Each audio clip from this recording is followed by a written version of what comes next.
ঈদ হলো গত শনিবার গেল, রবিবার গেল, সোমবার গেল, মঙ্গলবার গেল, আজ বুধবার। তো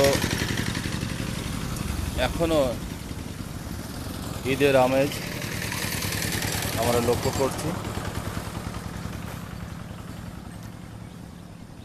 ঈদের পর এখনও কর্মস্থলে সাধারণ জনগণ ফেরেনি।